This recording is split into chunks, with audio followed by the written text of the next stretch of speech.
a cherché l'accès pendant 930 ans pour le détruire. Pourquoi? Parce que tant que vous n'avez pas pensé à quelque chose, même Dieu a des difficultés à faire arriver dans votre vie. Même Dieu, pour la Bible dit, qu'il te soit fait selon ta foi. Mais ta foi, c'est quoi? C'est ta pensée. C'est ta pensée. Vous voyez, beaucoup de personnes d'entre nous pensons que non, Dieu a choisi de bénir le pasteur Ismaéli mieux que tel autre. C'est pas vrai. Pasteur Ismaéli a choisi d'être béni au-dessus des autres par ses pensées. Ce sont les pensées qui mesurent ce que nous recevons du ciel. Ce sont mes pensées. Regardons ce qui est écrit. Tes décisions sont basées sur tes pensées. Je me décide parce que je pense. Je me décide parce que je pense. Donc, je peux avoir une pensée qui est bien mûrie ou alors une pensée qui n'a pas été réfléchie. Mais, dans tous les cas, la décision naît de ma pensée. Et c'est pourquoi il faut faire attention aux pensées. Vous ne savez pas jusqu'où les pensées sont capables de vous conduire. Faites très attention. Et vous voyez, c'est pourquoi, vous voyez quand nous prions, et je prie de tout mon cœur que vous sortez de la religion de la prière, parce que beaucoup de personnes prient, mais très peu sont productifs, parce qu'elles ne comprennent pas la corrélation qui existe entre la prière et la pensée. Quand nous prions, dans la prière, Dieu, par le processus de la pensée, nous communiquera des idées innovantes et créatrices. Pourquoi certains d'entre nous ne sont pas créatifs? C'est parce que nous ne comprenons pas que dans la prière, Dieu nous communique une force au travers de la pensée et des idées qui nous donnent de pouvoir innover. Les gens vont demander, mais quand on arrive au temps de la foi, les choses sont toujours en mouvement, les choses sont toujours nouvelles, on est toujours en train de bouger. Non, mais c'est parce qu'il y a quelqu'un qui pense. Ce n'est pas le hasard. On passe et dans la prière, posant des questions à Dieu, pensant. Vous ne pouvez pas exceller dans ce que vous faites si vous ne pensez pas. Même les cultes sont pensés. C'est pensé. Ce n'est pas le hasard. Tout est pensé à l'avance. C'est important. Vous êtes mariés. Ne vous levez pas le matin pour dire seulement faites à manger. Pensez. À quel repas donner à votre mari? Pensez. Comment est-ce que vous allez nourrir vos enfants? Pensez. Ne mettez pas juste la nourriture sur la table avec de l'huile parce que c'est bon à manger. Pensez à leur devenir. Pensez à l'impact de cet aliment dans leur corps. Pensez. Ce n'est pas parce que les choses sont faites comme elles sont faites que tu vas répéter ce qui est fait. Pensez. Quelle est la raison pour laquelle je fais ce que j'ai vu faire? Pensez. Prenez le temps de la penser. Prenez le temps de la penser. Vous voyez, quand vous priez, la prière va générer en toi cette énergie qui est comme un stimulant, qui va te mobiliser dans l'ivresse de l'action. C'est-à-dire, tu ne seras pas de ceux qui vont s'arrêter simplement à dire « j'ai eu un rêve ». Non, mais la prière te donnera maintenant la force nécessaire pour pousser justement la pensée que tu as eue, l'idée que tu as eue à une action conséquente.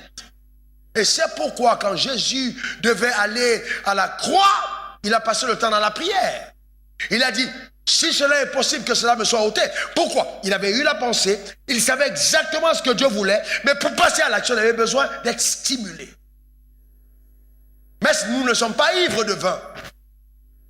Je peux me tenir devant toute la République et dire aux gens, celui qui n'a pas Jésus ira en enfer. Je n'ai pas peur de le dire. Mais ça ne vient pas de moi-même, ça vient de l'ivresse, de stimulant, par la prière. C'est ça. Chacun d'entre nous, dans son couloir, doit être armé de cette force invisible qui donne à chaque pensée que Dieu a injectée en toi de passer en réalisation. Tu ne peux pas mourir avec le rêve que tu as en toi. C'est pas possible. Non. Et vous voyez, beaucoup d'entre vous viennent. Oh Dieu m'a montré un rêve. J'ai une vision. Non. Mais j'aime ce que quelqu'un a dit un jour. Le vrai rêve n'est pas ce que nous faisons la nuit. Mais c'est justement ce qui nous empêche de dormir la nuit. C'est ça le rêve. C'est pas t'arrêter pour dire Dieu m'a montré, je suis président de la République, et puis tous les jours, non. Mais c'est ce qui t'empêche de dormir. C'est ça le vrai rêve. Est-ce que quelqu'un comprend de quoi je parle? Mais qui est sciemment entretenu, élaboré en stratégie conséquente. pour passer à l'action. Stratégie conséquente. Mesdames, on se prépare à être une bonne femme. Messieurs, on se prépare à être un bon mari. Ça ne s'improvise pas, on le pense à l'avance. Pensez. Pensez. Ne prenez pas des décisions sous le coup, justement, d'une précipitation qui ne sont vraiment surtout pas calculées. Pensez. Et n'oubliez pas aussi que toute réalisation, petite ou grande, découlera de tes pensées. C'est-à-dire, si aujourd'hui, ce que tu réalises n'est pas grand, ce n'est pas Dieu qui t'a limité, ce sont tes pensées qui te limitent. Ce n'est pas Dieu. Tel en pense, telle elle est. Ouh, alléluia.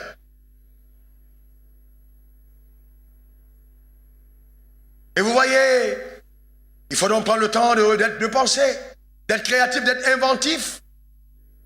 C'est tout ce qu'il y a de plus glorieux. Mais hélas, combien de personnes parmi nous prennent le temps de penser. Et vous allez toujours avoir des amitiés, des relations qui vont être là, occuper votre temps. Prenez le temps pour être seul, prenez le temps pour vous isoler, prenez le temps pour que votre pensée fonctionne. Vous savez, une personne qui veut réussir dans sa vie doit apprendre à contrôler ses pensées. Ça, c'est le plus grand combat. Le plus grand combat spirituel se trouve au niveau de tes pensées. Hélas, c'est le seul endroit où personne ne voit en dehors de Dieu. Il y a donc beaucoup de personnes qui t'entourent et qui font semblant d'être tes amis. Mais au fond d'eux, les pensées sont contraires, ils sont appelés les hypocrites. J'espère que tu n'es pas assis à côté de quelqu'un d'entre eux. Des personnes qui te mentent et puis qui sourient sans problème. Polluées de l'intérieur, mais avec une apparence saine. J'espère que tu ne fais pas partie de quelqu'un d'entre eux. C'est ça justement à l'intérieur, notre pensée.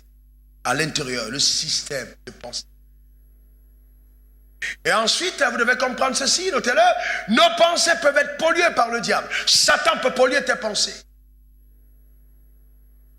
Matthieu 16, verset 23, Jésus dit, se retournant vers Pierre, dit, arrière de toi, moi, Satan, car les pensées que tu as ne sont pas celles de Dieu, mais celles des hommes. Ça veut dire que Satan peut te toucher au niveau de tes pensées. Donc, faites attention, suivez ça, c'est très profond. Satan peut te proposer une pensée, mais n'a pas la capacité de te l'imposer. Je reprends. Satan peut te proposer une pensée, mais n'a pas la capacité de l'imposer. En dehors de toi, il n'y a que Dieu qui lit tes pensées. Satan ne peut pas lire dans tes pensées. Mais il peut écouter tes paroles, mais pas tes pensées. Le fait qu'il te suggère une pensée ne veut pas dire qu'il te l'a imposée. C'est pourquoi, avant que Satan agisse dans ta vie, il a besoin de ta propre permission. Et ta permission, c'est la pensée que tu entretiens. Tu rends légitime son action. Amen. Et c'est très important. Vous allez vous rendre compte que quand les gens sont instrumentalisés par la sorcellerie, instrumentalisés par les sorts qu'on t'a jetés, vous allez vous rendre compte que tout de suite, ça se passe au niveau des pensées. Par exemple,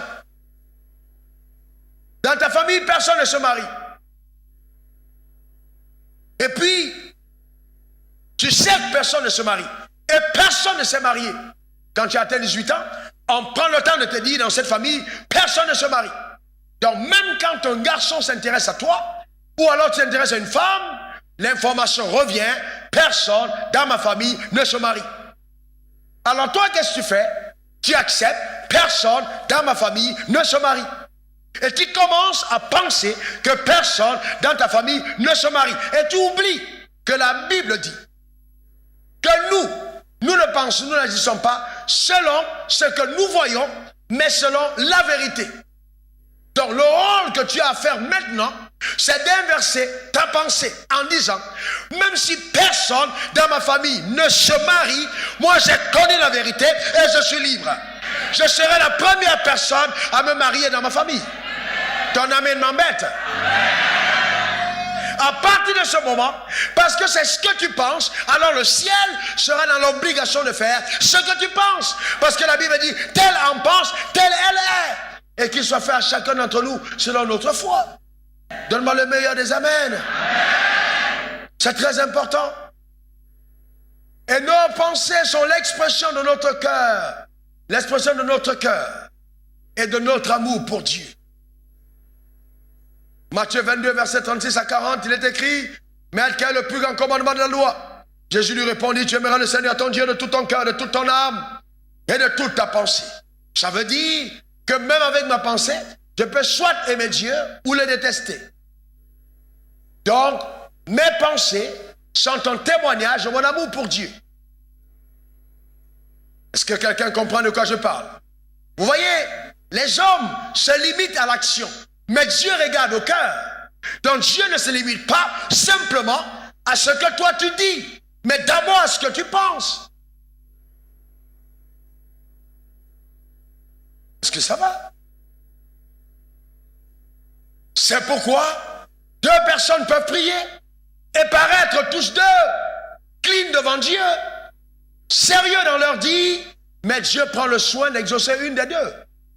Par exemple, les gens viennent devant, oh Seigneur, si tu me donnes l'argent, je vais supporter ton œuvre, alléluia. Et puis ils viennent voir le pasteur, je suis sérieux. Mais vous savez, en tant que pasteur, il y a des gens, quand je les vois, j'ai bien envie que le ciel se dépose dans leur maison. Mais ça n'arrive pas, et j'ai appris avec le temps que Dieu connaît les hommes mieux que le pasteur. Il connaît le cœur des hommes. Les gens peuvent avoir l'apparence sérieuse et l'apparence des gens qui vont tenir parole, mais Dieu connaît le cœur. Ça veut dire, après avoir parlé, Dieu voit exactement ce que tu penses. Puisqu'il sait ce que tu penses. Il sait que dans ton cœur, tu es en train de dire, après avoir prié, oh, si Dieu s'est trompé, m'a donné, je vais me retrouver à Dubaï, je serai à Paris, je vais rester les Champs-Élysées, je vais acheter les habits, je vais faire ci. Donc Dieu sait. Vous voyez, donc ce n'est pas ce que tu dis qui compte, c'est ce que tu as dans le cœur. Dieu regarde le cœur. Le pasteur peut être blagué parce que tu dis. Mais Dieu non, parce que lui il voit ton cœur. Et c'est là la clé. Et la faveur de Dieu, justement, c'est déclenché sur la vie d'un homme à partir de son cœur. La Bible dit, heureux celui qui a le cœur pur, quand il verra Dieu. Mais comment est-ce que le cœur est pur? Par mon système de pensée. La pureté du cœur. Comment est-ce que je pense? Et vous voyez, les personnes sages aiment la réflexion. Vous ne pouvez pas voir quelqu'un qui est sage qui n'aime pas réfléchir. Proverbe 8, verset 12. Moi, la sagesse, j'ai pour demain le discernement. Et je possède la science de la réflexion. Oui, les personnes sages réfléchissent. Prennent le temps de s'asseoir, de réfléchir, de penser à leur devenir, de réfléchir sur leur futur, de réfléchir sur leur business, de réfléchir sur leur projet, de réfléchir sur leur carrière, de penser à leurs décisions, de réfléchir sur le sort de leurs enfants, de penser, de prendre le temps de la réflexion. C'est là la sagesse. Réfléchir. C'est pas oh baba, tout le temps, non. Souvent, il faut être calme, simple, silencieux dans sa présence, mais en connexion avec Dieu par nos pensées. C'est ça la vraie méditation. Je réfléchis. Est-ce que quelqu'un comprend de quoi je parle? Eh bien, tu ressembles à tes pensées. Ce que nous déterminons par la vie est déterminé par nos pensées. Si je change mes pensées, je change ma vie. Que quelqu'un lève sa main droite et dit, oh Père, je veux radicalement changer mes pensées. Déclare-le comme si tu le crois. Pour changer ma vie. Alléluia. En fait, ce sont finalement nos pensées qui définissent notre existence. Car elles sont la réelle expression intérieure de notre foi en Dieu. Nos pensées définissent notre existence. Nos pensées sont la réelle expression intérieure de notre foi en Dieu. C'est-à-dire, par mes pensées, je démontre à Dieu que je lui fais confiance. Ce n'est pas par mes paroles, mais d'abord par mes pensées. Qu'est-ce qui habite tes pensées? Est-ce que tu es en train de te voir réussir? Est-ce que tu es en train de te voir exploser dans tes affaires? Est-ce que tu es en train de te voir avoir du succès dans ton couloir? Est-ce que tu es en train de te voir en bonne santé?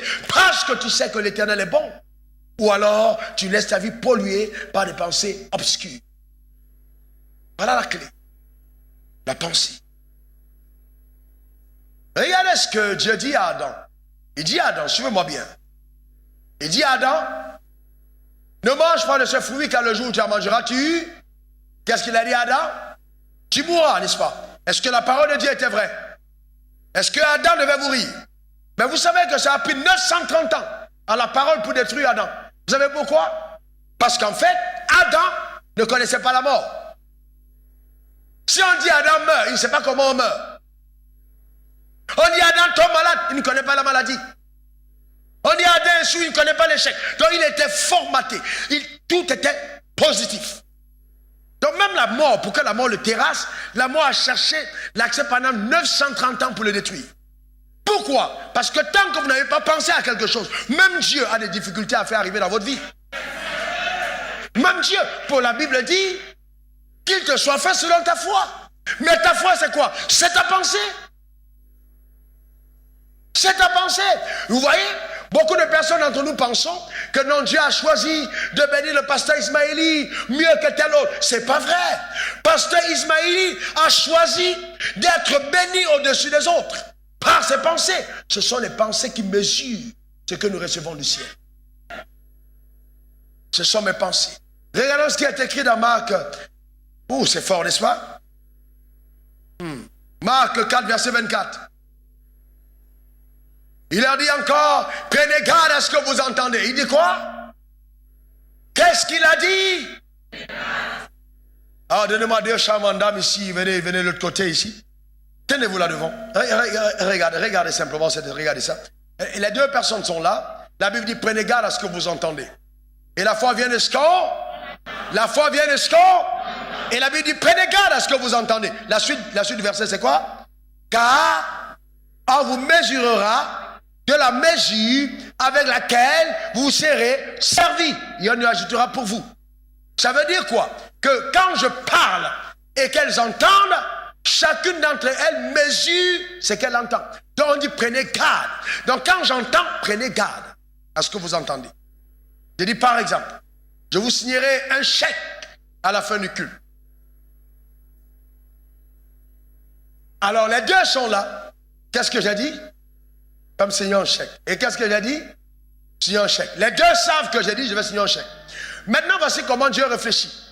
J'ai dit je vais signer un chèque. Maintenant, quand je prends la parole, je vais signer un chèque, je mesure à l'intérieur le chèque que Dieu va me donner. Ce n'est pas Dieu qui décide du montant. C'est ma mesure. Elle a dit je veux un chèque de 1 milliard. Elle a dit je veux un chèque de 100 millions. Les deux définissent la mesure selon ce qu'elles entendent.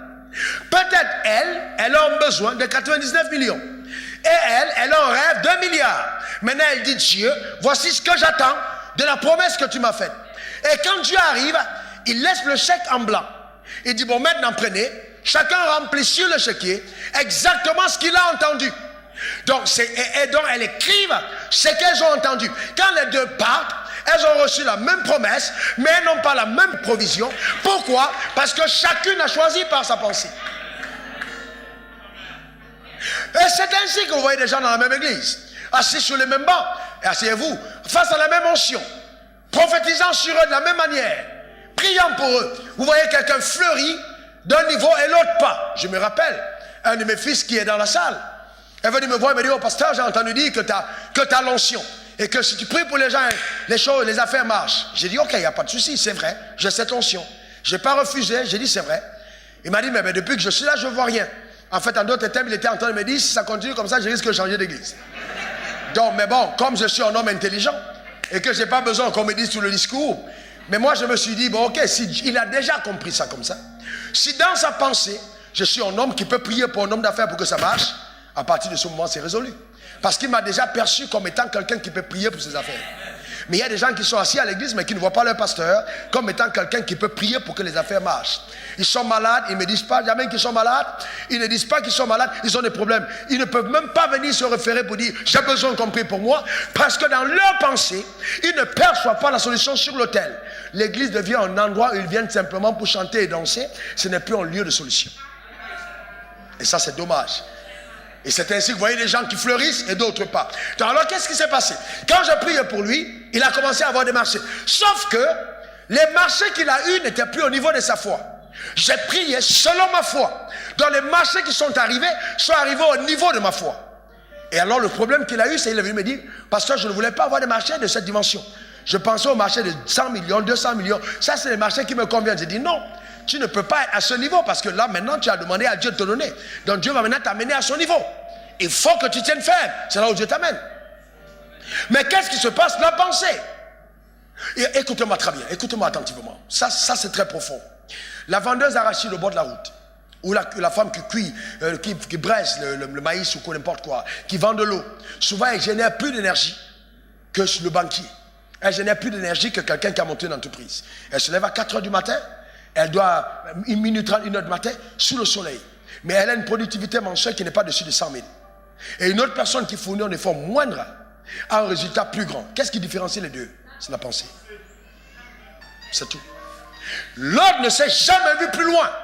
Mais c'est la pensée. La pensée nous limite et installe des bornes qui nous empêchent d'aller plus loin. Bien-aimé, écoute-moi très bien. Tu n'es pas venu sur la terre accompagner les autres. Non, tu n'as pas compris de quoi je parle.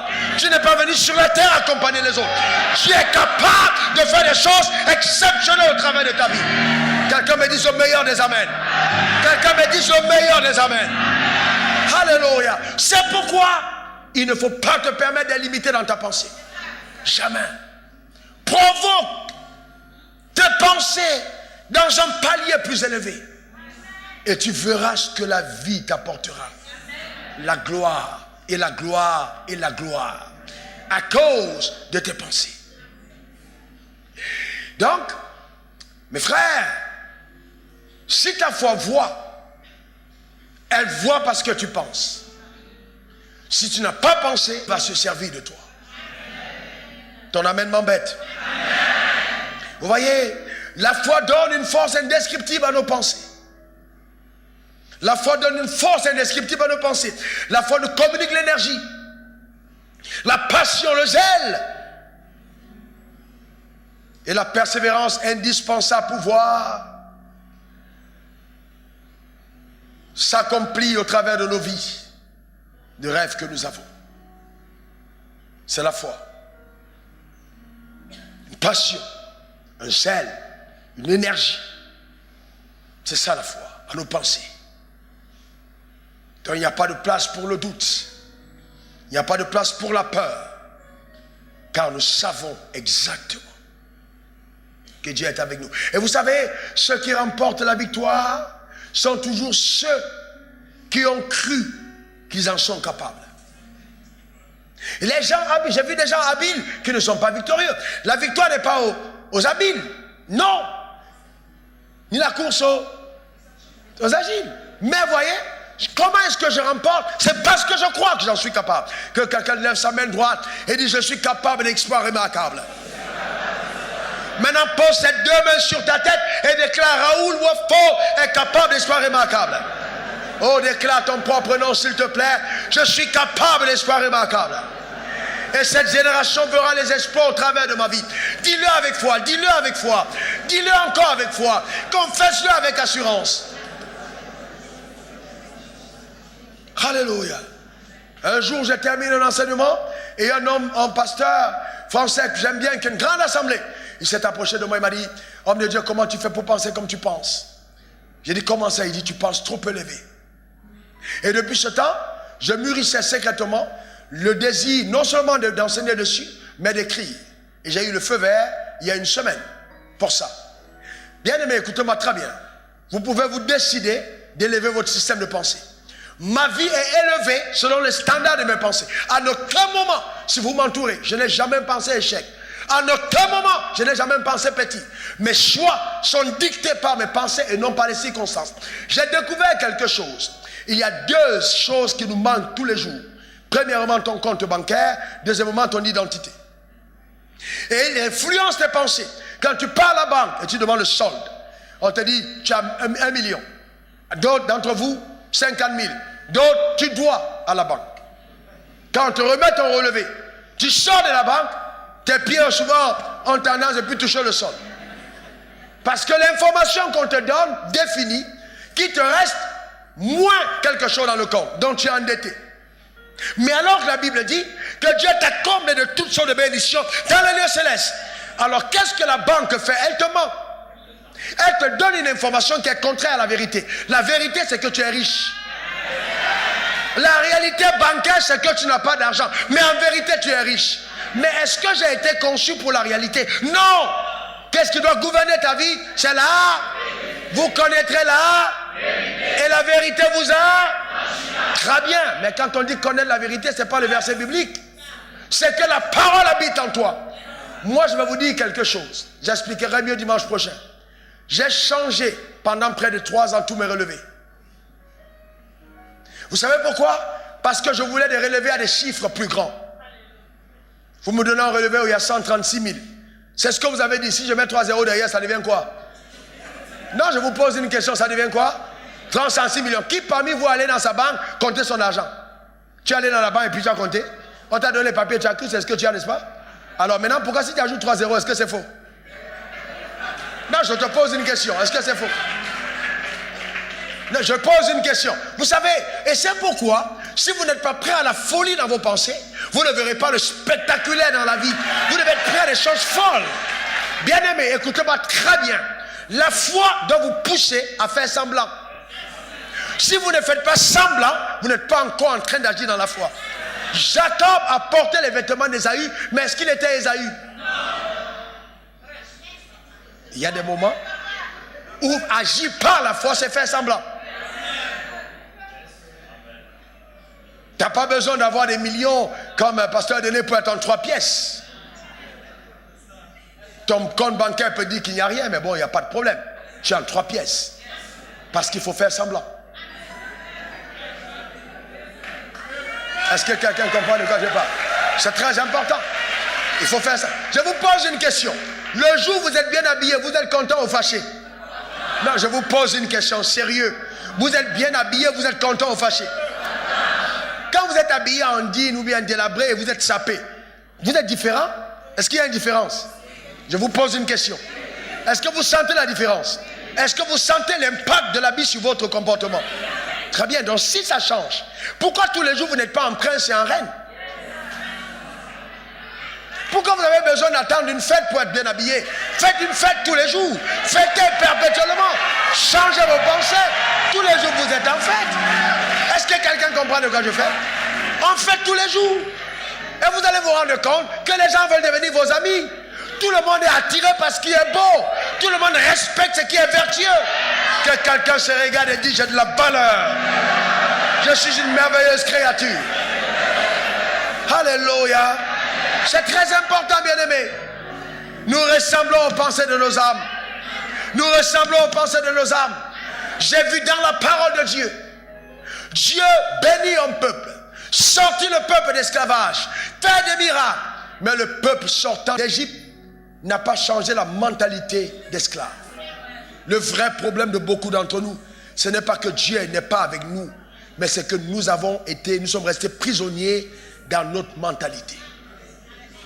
On envoie des espions, ils vont dans un pays, ils ramènent les fruits, ils reviennent tous vivants, personne n'est blessé. On dit: donnez les rapports, et ils disent: nous étions à leurs yeux et à nos yeux comme des sauterelles. Tu es allé dans leurs yeux pour voir comment ils te voyaient. Mais vous savez ce qui se passe? Notre pensée va biaiser la perception de la vie.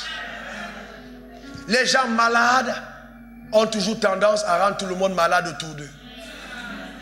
Vous les voyez, ils sont là en furie. Tout le temps, ils fulminent, ils sont toujours fâchés. Ils voient le péché partout. En fait, c'est parce qu'ils sont troublés. Ils sont troublés à l'intérieur. Jésus n'avait pas ce problème. Il s'asseyait avec les pécheurs. Et il causait avec eux. Il savait que ce qui est en lui est plus fort. Il ne faut pas tout le temps. Vous êtes troublés vous-même. Sois zen, sois relax. Pense hautement. Est-ce que quelqu'un comprend de quoi je parle? C'est très important.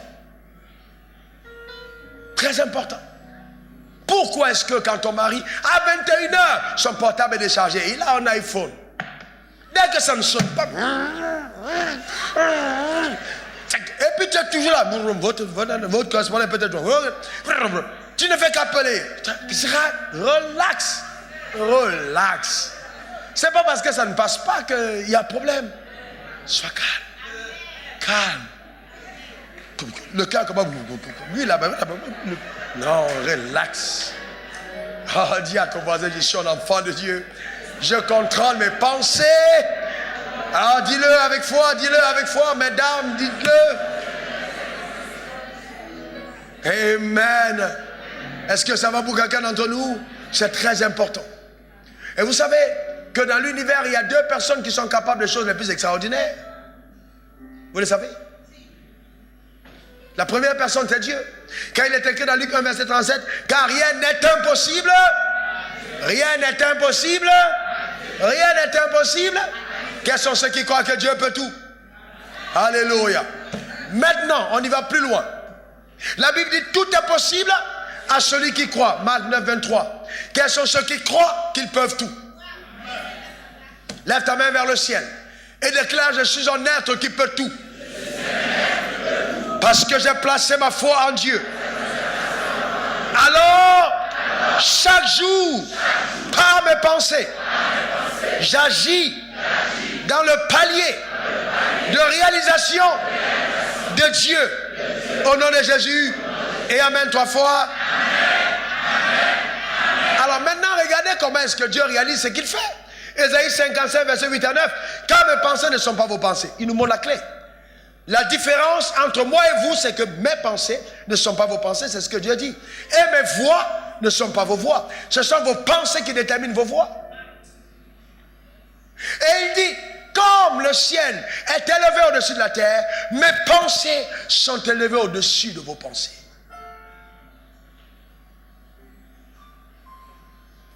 Donc nous devons faire un effort de lever nos pensées au niveau de Dieu. Penser comme Dieu pense. Bien-aimés, n'oublions jamais que ce sont nos pensées qui engendrent les idées. Et même les idées divines naissent de la pensée. C'est important. Et l'univers de la pensée est le seul niveau, et ça j'aime ça, le seul niveau, la seule dimension où personne d'entre nous n'est limité. C'est-à-dire, tu peux maintenant rester là et penser être dans une Rolls Royce, tu le seras. Tu peux être là, penser que tu vas aller en Suisse, tu vas être en Suisse dans tes pensées. Donc les pensées sont illimitées, alors que physiquement tu es limité. Financièrement tu peux être limité, mais pas dans tes pensées. Mais ce qui est intéressant, c'est que tes pensées ont la capacité de changer ton univers. Donc, même si je suis limité dans l'univers physique, je peux changer les limites et étendre mes limites en changeant mes pensées. C'est un exercice. La semaine prochaine, je vous montrerai comment est-ce que Dieu m'a défié pour m'amener à un palier élevé de richesse. C'était par les pensées. Et comment il a traité pour circoncire mon cœur vis-à-vis de l'argent. Oh, c'est des expériences incroyables. Juste par la pensée. Si vraiment vous pouvez savoir quelle force il y a derrière la pensée. C'est incroyable la pensée. S'arrêter et penser. Eh bien, n'oubliez pas ceci. La pensée, l'être tridimensionnel, esprit, âme et corps. Quand je parle, j'exprime physiquement quelque chose. C'est la voix de mon corps. Je parle, vous entendez ma voix, c'est mon corps qui s'exprime. Par le corps, c'est physique. Mais il n'y a pas que la voix physique qui est audible. Dans le monde spirituel, les pensées sont les voix de nos esprits.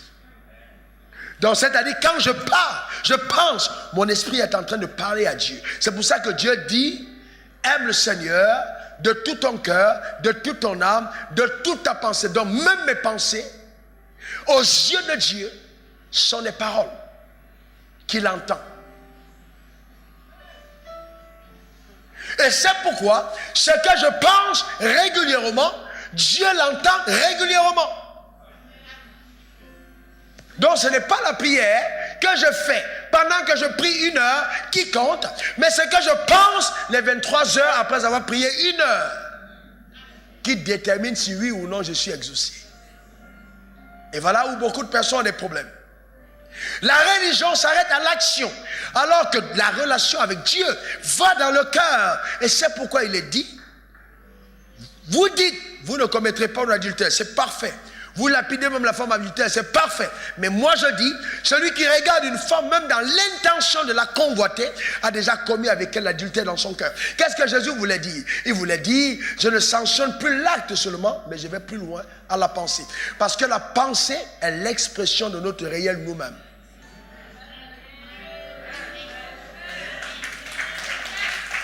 Donc, en fait, le péché se trouve dans ma pensée. Comment est-ce que je pense? Qu'est-ce que j'entretiens comme pensée? Qu'est-ce que je nourris comme pensée? Qu'est-ce que je fais? Et c'est là le piège. C'est dans l'esprit. Et c'est pourquoi la Bible dit, heureux ceux qui ont le cœur pur quand ils verront Dieu. Pur comment? Parce qu'en fait, la pureté de tes pensées révèle la pureté de ton cœur. Il y a des gens qui sont les soirs constamment en train de regarder les trucs pornographiques. Personne ne les voit. Ils lèvent les mains à l'église. Ils sont assis. Ils sont les personnes les plus extraordinaires à l'apparence. Même quand ils font des photos, ils se filment comme si c'était Jésus qui avait apparu. Mais ce n'est pas ça qui compte. C'est qu'est-ce qu'il y a dans mon cœur. Et je vais vous dire une chose, bien-aimés. Votre manière de voir les autres détermine comment votre cœur a été gagné par Dieu. Et les gens qui sont constamment en train de critiquer, de condamner, révèlent qu'ils ont un cœur malade. L'amour de Dieu. C'est pour ça qu'il dit avant d'enlever la paille, la paille qui est dans l'œil de ton frère, enlève la poudre qui est dans ton œil. Tu connais ton cœur mieux que quiconque. Donc traite-le durement. Traite dans ton cœur. Traite-le. Tu connais ton cœur. Avant de juger les autres, regarde à l'intérieur de toi-même. Qu'est-ce qu'il y a dans ton esprit? Car c'est dans l'esprit, c'est là à ce niveau que le ciel te jugera. Et vous voyez, tout ce que Dieu a créé est spirituel, n'est-ce pas? Est-ce que vous savez que tout ce que Dieu a créé a des oreilles? Par exemple, les oiseaux ont des oreilles. Les arbres ont des oreilles. L'argent a des oreilles. Tout ce qui est dans le monde a des oreilles et entend spirituellement. Et c'est pour ça que vous allez vous rendre compte que les gens des pensées positives vous diront, oui, pensez à quelque chose et il y aura la loi de l'attraction. Mais je vais vous expliquer comment ça se passe. C'est simple. Pourquoi est-ce que j'attire ce à quoi je pense? Parce que quand je pense, je parle. Pas de ma bouche, mais de mon esprit. Mais comme tout ce qui m'entoure est esprit, ce qui m'entoure entend la voix de mon esprit. Donc, tu parles, ça attire, ça attire, ça attire. Donc maintenant, il y a comme une force qui attire ce à quoi tu penses vers toi, parce que ton esprit appelle. C'est tout. Et ça vient vers toi. Donc si tu es focalisé dessus, il y a une force d'attraction qui tire à l'intérieur.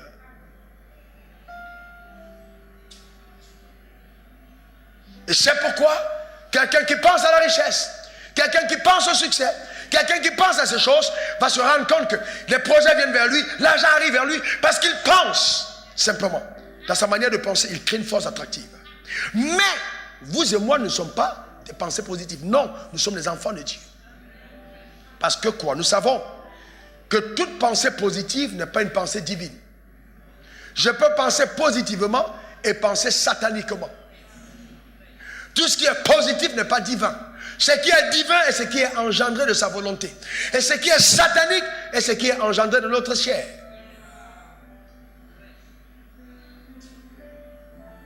Les hommes ont construit la tour de Babel. C'était fabuleux. Un ouvrage merveilleux. Mais Dieu n'était pas là. Dieu n'était pas là. Ils étaient en union. Ils étaient en accord. C'est un principe. Là où deux ou trois s'accordent.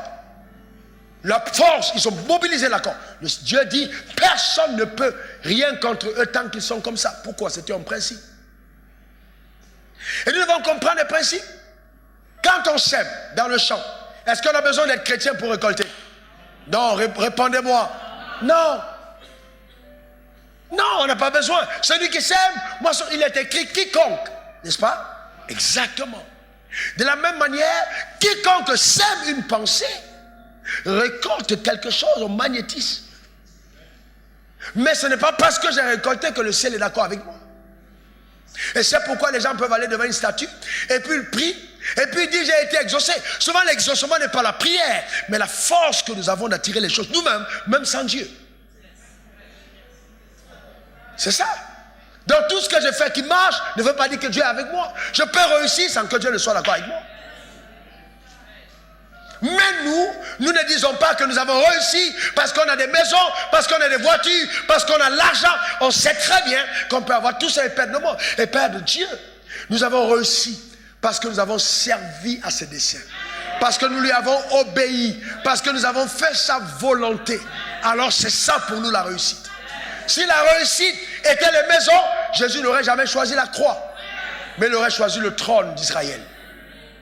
Mais il savait que pour lui la réussite était l'écoute de sa voix. Et il a focalisé ses pensées dans le sens d'aller faire ce à quoi Dieu l'a appelé et non obtenir ce que le monde lui offrait. C'est ça justement. La grande discipline. Aujourd'hui, amen. Tout le monde veut l'argent. Tu auras l'argent. Je suis sérieux. Quand je parle, j'ai l'onction. Tu auras l'argent. Je suis très sérieux. Tu auras l'argent. Les biens ne te feront pas défaut. Mais ma prière pour toi, c'est plutôt ton cœur. Où est-ce que ton cœur va? Qu'est-ce que ton cœur recherche? À quoi ton cœur bat? À quoi tes pensées aspirent? Qu'est-ce que tu désires vraiment dans tes pensées? Ce n'est pas le physique. C'est d'abord le spirituel qui prime. J'ai appris à circonscrire mes pensées. J'ai appris à bâtir mes pensées. J'ai appris à les élever à un certain niveau. Certains d'entre vous acceptent n'importe quelle pensée. Je refuse. Il y a des choses que même si Dieu veut me donner, j'ai dit je ne veux pas ça. Et Dieu m'en donne la liberté. Vous avez des enfants? Certains d'entre vous, n'est-ce pas? Je vous pose une question. Quand vous faites donner un cadeau à vos enfants, il est obligé de prendre? Je vous pose une question. Ah ben répondez-moi. Votre enfant est obligé? Non. Tu peux donner une voiture, dis je veux un pistolet. Si tu es un bon père, qu'est-ce que tu fais? Tu changes. Eh bien, je vais te dire, tu peux dire à Dieu non. Je ne dis pas ça, Seigneur, je veux quelque chose de mieux. Pas un vélo. Abidjan est trop développé. Donne-moi une voiture climatisée. Amen. Amen. Est-ce que quelqu'un comprend quoi? Est-ce que quelqu'un... C'est important. Tu peux dire, Dieu ne va pas te tuer parce que tu l'as dit. Certaines personnes pas, oh non, si tu as dit, non, non, Dieu te donne. Il dit, viens, plaidons ensemble. Plaidons, ça veut dire discutons. Je peux émettre une idée et tu dis de père, cette idée-là, vraiment, avec tout le respect que je te dois, toute la révérence que j'ai, je ne l'accepte pas. Allez demander à Moïse. On lui a fait des propositions, Dieu lui a fait des propositions, il a refusé. Il a dit, si tu détruis ce peuple, tu enlèves mon nom. Et Dieu s'est repenti. Jusqu'où on peut penser. Jusqu'où tu peux permettre tes pensées d'arriver. C'est ça le vrai problème. Élève-toi dans tes pensées. Élève-toi. Élève-toi dans tes pensées. Et laisse-moi te dire, sélectionne-les. Ne perds plus le temps. Sélectionne tes pensées, passe à l'action. Ne perds plus le temps. Dis à ton voisin, ne perds plus le temps. Je sens comme une urgence dans mon esprit de dire à quelqu'un ce matin, ne perds plus le temps. Ne perds plus le temps. Est-ce que ça va? Philippiens 4, verset 8, au reste mes frères, tout ce qui est vrai, tout ce qui est honorable, tout ce qui est juste, tout ce qui est pur, tout ce qui est aimable, tout ce qui mérite l'approbation, tout ce qui est vertueux et digne de louange, soit l'objet de vos pensées. Donc, méditer, ce n'est pas lire la Bible. Oh Dieu, combien d'entre nous ont lu la Bible sans méditer? Méditer, ce n'est pas connaître le verset biblique par cœur. Et puis réciter, c'est parfait, c'est bon, je l'ai fait et je le fais encore. Mais méditer, c'est comprendre ce qu'on récite. Est-ce que tu comprends ce que tu récites?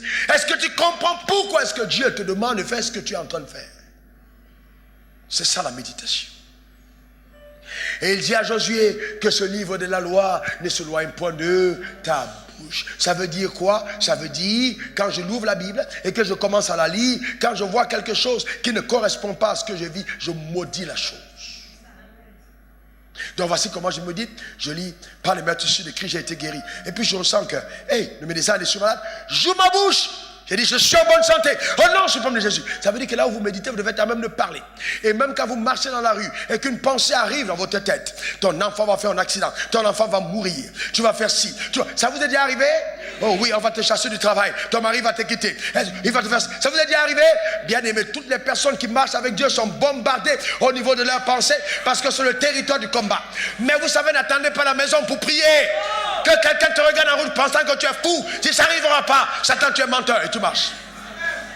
Tu perds ton temps, Satan, je suis riche et tu marches. Mes affaires prospèrent, tu es en route, les gens te regardent comme fou. Dans l'avion, je me lève, je déclare la parole et puis je m'assois. Est-ce que quelqu'un comprend de quoi je parle? C'est au niveau du système de pensée.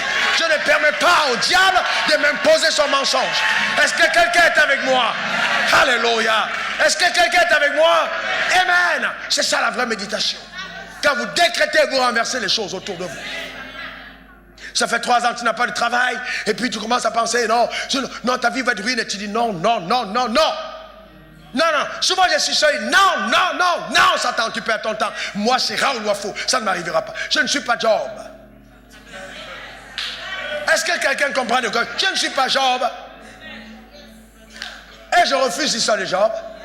Je ne suis pas Joseph, je n'irai pas en prison. Est-ce que quelqu'un comprend de quoi je parle? Je ne suis pas Jésus. Je ne mourrai pas crucifié sur une croix. Je suis le racheté. Je suis le plus que vainqueur. Je suis l'élu de Dieu. C'est ce que je pense, c'est ce que je dis. Est-ce que quelqu'un comprend de quoi je parle? Est-ce que vous savez que...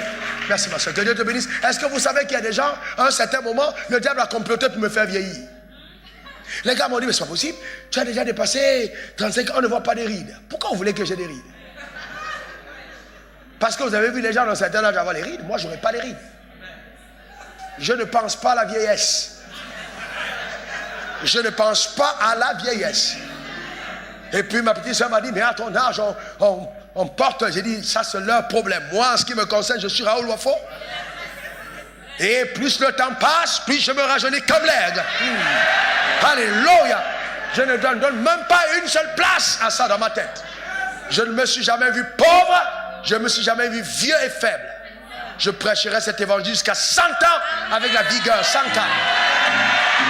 Est-ce que quelqu'un comprend de quoi je parle? Amen.